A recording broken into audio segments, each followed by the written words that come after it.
is Rebecca. You can find me on Ravelry, Instagram, and Twitter as EvilTwin2. You can find our show notes at owlknitwithyou.blogspot.com. Our group is on Ravelry if you search for owlknitwithyou, or you can email me at owlknitwithyou@gmail.com. Hello, how are my owls and my yous? How is your week going? This is coming out a little bit later in the week than I normally post because my week has been crazy hectic. And I've gone through a couple of rough things lately. So let me get straight to reminders because we don't have any new friends. One is to check out the Strut Your Puffs thread. I just posted a huge link in there of fun color work or double knitting hexie puffs you can do. So there's lots of stuff going on. Two is to check out the Hey, I'm a Podcaster thread where you can post links to your podcast so that we can all watch them. Three, the shawl along ends March 31st, which is coming up really quickly, and I'd hate for you guys to miss it. So go ahead and post your shawl FOs, and make sure to put on there the phrase my FO, all squished together. You'll see it on all the other shawls that are submitted. That way, once the thing is over, I can just search the thread for that phrase, and then that will be the order that I draw from. And then coming up from May to the end of July, we'll be doing a sock knit along. So get your sticks ready for that. Pick your yarn out, find your pattern, because that's starting May 1st and will end on the last day of July. So there you go. Now let's move on to Blather. I spent some time this week sorting out my Ravelry library because I feel like when you see a good free pattern, I just add it to my library. I don't add it to my queue because there's so many things in my queue already that it would just get lost. There's no point. And my library is searchable and my queue is less searchable. So I found out that you can tag things in your library so that when you go to search for them, you can find them under a certain thing. So I made 3 categories. One was FOs. One was unknit or stuff I haven't knitted. It was kind of a phrase. And then the third one was blanket squares. So that way, if I wanted to knit a blanket square or if I wanted to see something that I haven't knit yet, I could just click on one of those little folders now and see everything in it. Which means, because I save a lot of free patterns that I don't ever knit. So that way I can kind of like see what's out there. If I know I've got 500 sock patterns in my library, I can just go to my unknit and kind of scroll through there. Because sometimes you can't find it if you search for it because it was tagged incorrectly. So that's been super helpful. I've added some stash and some books that I own to my Ravelry so that I could find stuff easier. So that's been going really well. That's about all of the Blobbins I have to talk about right now. So let's move on to, or all the Blather I have to talk about, let's move on to Blobbins. So I finished spinning some of my blue and gray, I call it dryer lint because it kind of just looked like it came out of the dryer lint catcher. I didn't skein it up, I just went ahead and put it straight into cakes because I was having issues when I was making them into skein. So I just kind of, cakes will be so much faster and easier, and I had a deadline I was working on. I had to have these in by the 15th, and I spun up until almost the deadline. So I was kind of running late on how much yardage and all the pictures and stuff. So here are 2 little cakes I have. This one was really full, so I went ahead and split it up. And I also could only get this much on one bobbin. So then, of course, this would be the second bobbin of 2-ply. So it's just the same thing on both plies. So yeah, it's really, really thin. I think it might be a really light fingering weight or a really heavy lace weight, since there's nothing really in between those two. And when I finish, I still have a little bit left to spin. I only had to get so many ounces in, and I was kind of done spinning for the day. So I have this much left on one of my bobbins, and then I still have some to spin. So maybe I'll do like a little mini hank of it or something like that. So that's all the Blobbins I have for right now. Let's move on to my woes and my woes. I didn't knit a single stitch on my tropical plant pooling stole, so I'm not going to show you that. But I will show you my pixelated. It is the sweater that I'm working on right now, and I need to have this done by Sunday for it to count. Because I play, if you haven't watched before, I played the Harry Potter Knit Crochet House Cup. And the month of March is the last month of our term for this round. So I have a lot of deadlines coming up for things that I have to get done. So this is my sweater so far. I need to put the neck in and the sleeves. And then I'm all the way to the ribbing on the bottom. So it's a little scrunched up. Let me unscrunch that for you as much as I can. It's going really fast, and I think the sleeves won't take as long because I don't know if I'll make full-length sleeves. I don't have a yardage minimum or anything like that. So I really like how it's turning out, and I think it's going to be pretty cute. And kind of a not super heavy sweater, which is why I'm thinking about less sleeves so I can wear it for longer, because it is pretty much sweater weather is over right now. Even though I'm wearing a sweater today as I say that. It's more like jackety hoodie weather, if that makes sense. Because I feel like most of the sweaters I have are wool and I will overheat in them.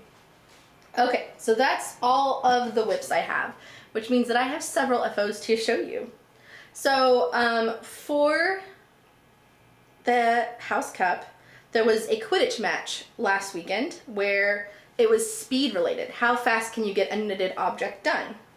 And they had 3 or 4 to pick from for knitting and 3 or 4 to pick from crocheting. And so I knit these cruiser mittens. They have this fantastic cable pattern on them that I've been wanting to try since forever.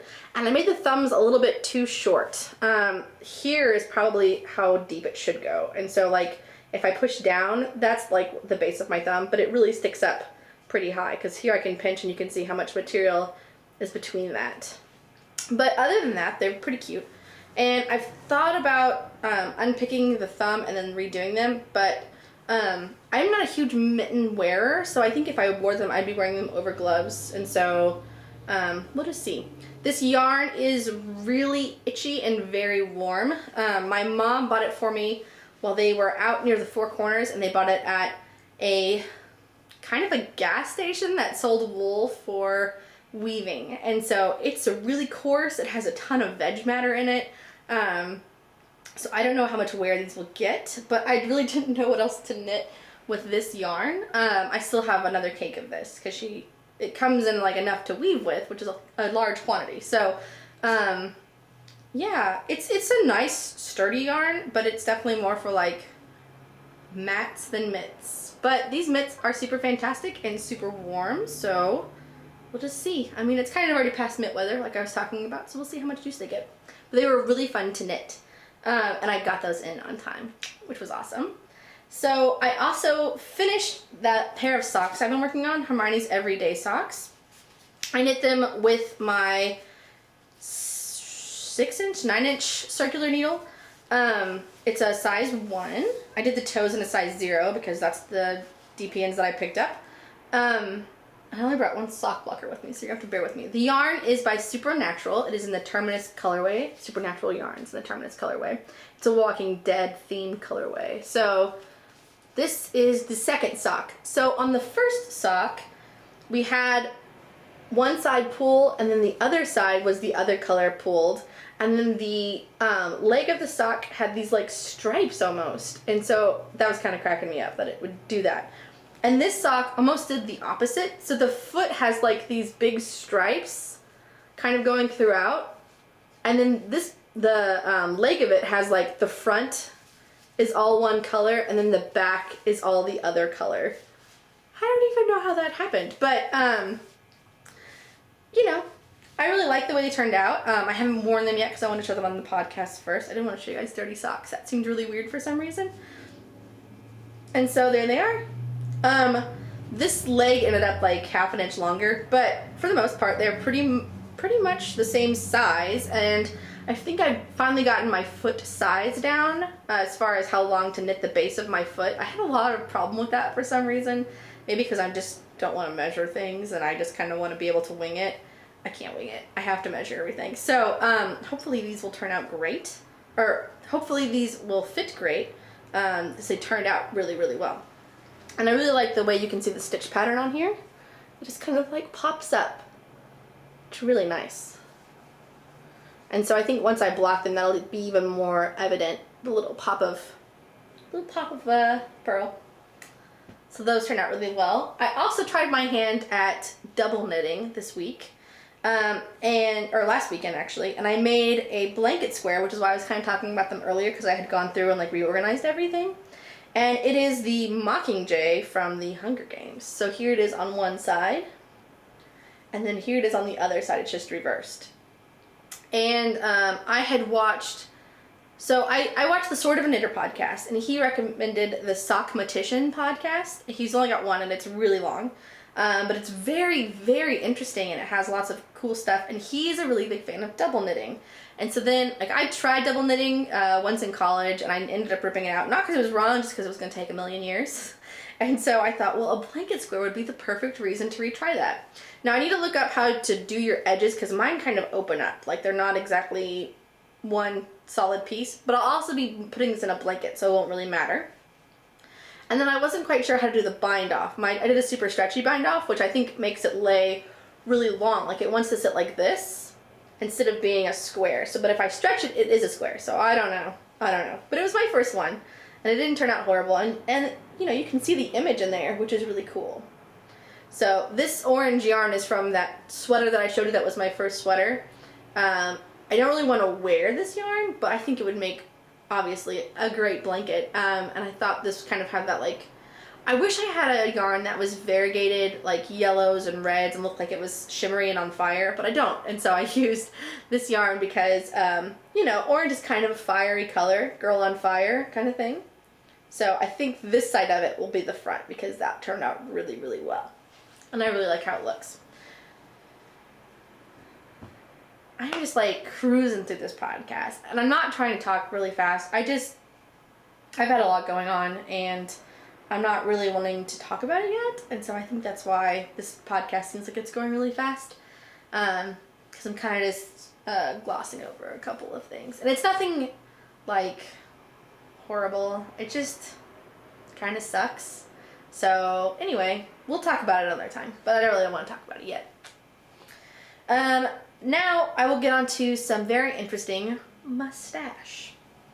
So speaking of the Josh Ricks podcast, I won a prize from him from his 111th podcast, and I was really excited about it. I won this fantastic bag, which is currently filled with the yarn from the sock blanket square I just did. And it's really cute. This is hand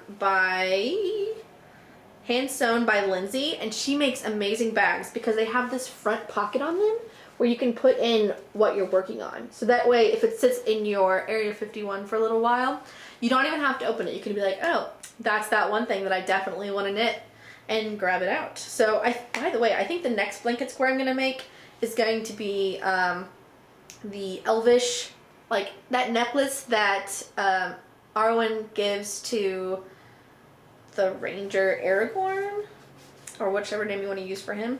And I think I'm going to use this dark green and this light white. This is the green that I've used in a sweater and for a shawl, and there's still plenty left. It looks like a regular size cake. And this white has been used in both mitts and toys and a couple other things. So they should go together. I think it'll look really stunning. So we'll see how that turns out. Maybe I'll be able to show it to you guys next week. That'd be pretty awesome. So I won this bag, but it came with some sock yarn in the Toasted S'mores colorway by Miss Crosby Loves to Play. This is the hat box base. It is 75% superwash merino, 15% silk, and 10% cashmere. 317 yards for 100 grams. Ooh, that is turning up a beautiful brown. It's a little bit more of a gray brown, but I mean, it just looks like s'mores should look, right? It makes me hungry for s'mores. I had a bit of an accident when I was opening the package because I was using scissors and I snipped two little ends. But I think it'll be fine because it wasn't like it was all of it. It was just two little pieces of yarn. So hopefully I can work around that. I don't foresee it being a huge issue. But these, I mean, look, there's even some like red in there. It's just beautiful. I'm really excited about it. I really like this yarn a lot. So we'll see what comes of that.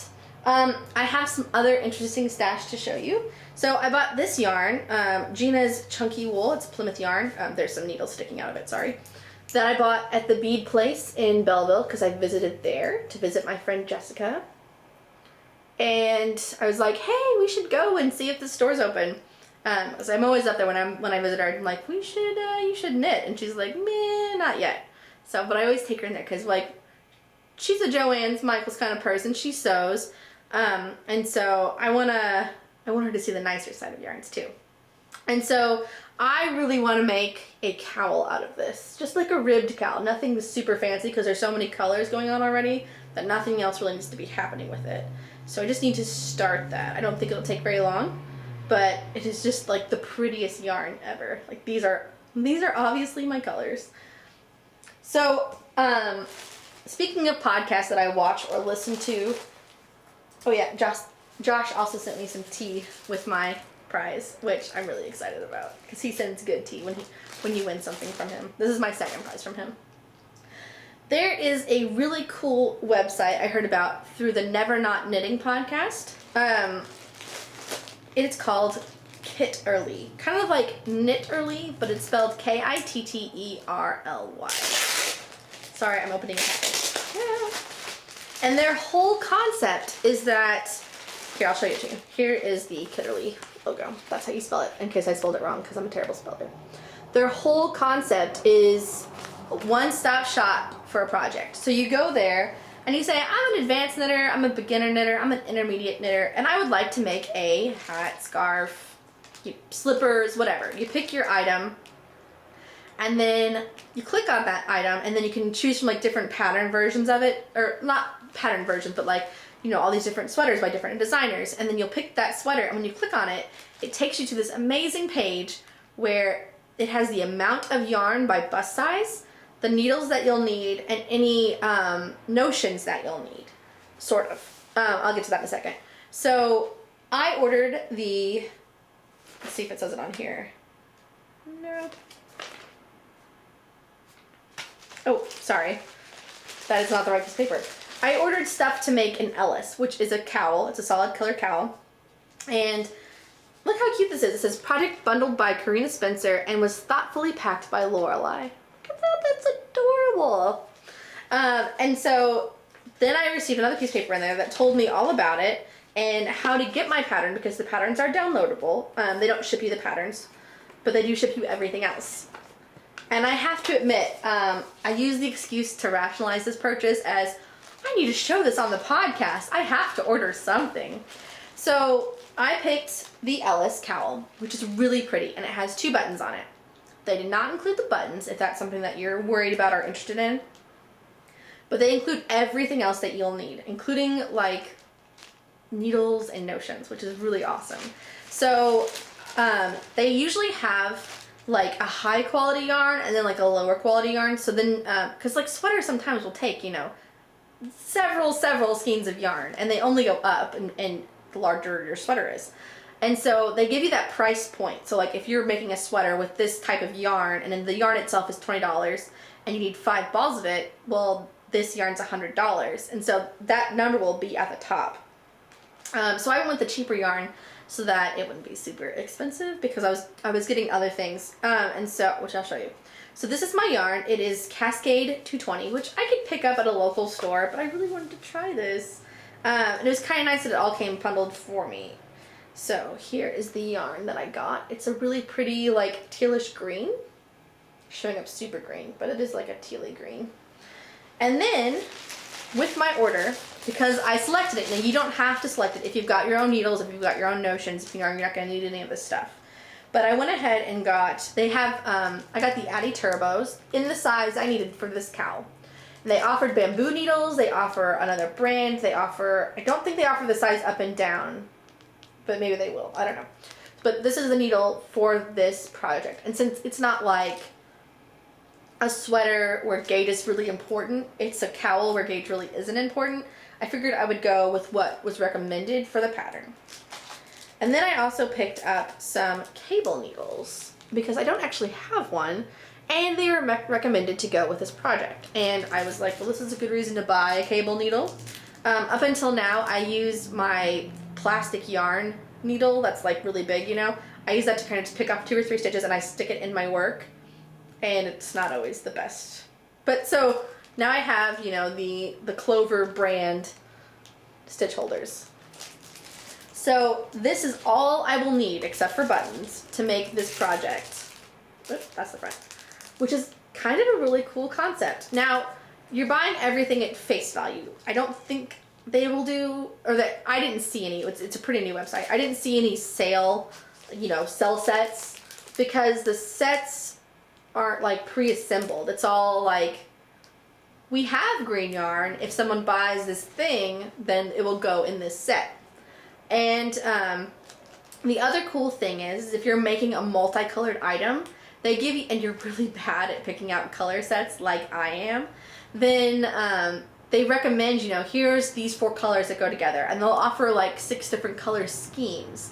So the whole website is just really fascinating. And they did not pay me to do this or anything like that. I did this all out of pocket. They don't even know that I'm podcasting about it. I just thought it was a really interesting concept. I totally wanted to share it with you guys. So if you want to check it out, I don't have a promo code for you because I'm not doing this through them. I know this kind of sounds like an ad kind of thing. I just want to make sure you know, this is totally my opinion. I just think it's a really cool website. Really cool. So again, it's Kitterly if you want to check that out. If you want to hear Never Not Knitting's interview with the people who run the website, it's on her most recent podcast episode, which I can link in the show notes for you guys so that you can find it pretty quickly. So that's all I have to show you this week. I know that was really brief. Let's talk a little bit about House Cup stuff, and then I'm going to say goodbye. So, like I said last weekend, no, I'm sorry, it wasn't even last weekend, it was 2 weekends ago, because last weekend I was in Belleville. I just hit a button, so I hope I'm still recording. So, on the weekend for this, which was not this weekend, but the weekend before, I run a Pride, and we do a thing called, we reward people with KNUTS, nuts is what they're called. And we have a bank vault at Green Gods, and, people have accounts that we've made them, and whenever they do a thing, like talk about something specific in the group or link free patterns on a certain day, they get 1 nut for that. And so my team came up with the idea to do like because Quidditch was how fast can you get this done type of thing, so we did a thing where it was like super rewarding to do stuff. So the day before, we had people like post pictures of like their yarn and their needles and their pattern all picked out and like ready to go. And like day of, you got points for encouragement and for submitting stuff that day and for posting pictures of your whips. And we had 2 raffles that were random for people who had been communicating in the forum at that time. And it was just really, really awesome. I don't know why I'm holding my mitts. I'm not going to show them to you again. And it was just really, really awesome, and it was really cool because a lot of people who don't normally post in the group like came out of the woodwork and were like all involved. I don't know, it was just a really fun day to be in my Pride, and I was really excited and really proud of them. Like we did a really good job, and I'm really impressed with everyone. And so, aside from that, House Cup wise, I did get my broom in, which was my spinning. The sweater is for the Head Mistress Challenge, so that needs to be in by this Sunday. So I have quite a bit left to do with the sleeves, the neck, and the ribbing at the bottom. So we'll see how that goes. And then I have to work on my owl, which is my stole, which you guys have seen I really haven't worked on since I got to the 50% mark. I haven't really even touched it. On top of that, I still need to actually submit things for classes. Like I finished socks and I finished the blanket square, but I haven't turned either one of them in. Excuse me. I've been so distracted with my personal life that I haven't got my knitting life a whole lot of attention right now, which is pretty lame. So I will now have more time for knitting. So hopefully this will all get done. Yikes. But this Saturday is my Black Sheep Fiber Guild meetup. I might just take my sweater instead of my spinning wheel, although I really like taking my spinning wheel because everyone else there is spinning, so we'll see how it goes. And then on Sunday, I'm meeting someone from Ravelry that I realized was really close to me. And on Ravelry, you can go to the People tab and then see who's however many miles away from you. And no one on there really posted that much that's been that close to me. And then I was just playing around the other day at work and saw that someone was only just like 2 miles away, and she was pretty active. So I sent her a message, and we're going to meet for coffee. So maybe I made a new knitting friend. So that's pretty exciting. And aside from all of that, I really don't have anything else today. So it was great hanging out with you guys. And remember, whether you're up or down, I'll knit with you. Bye, guys.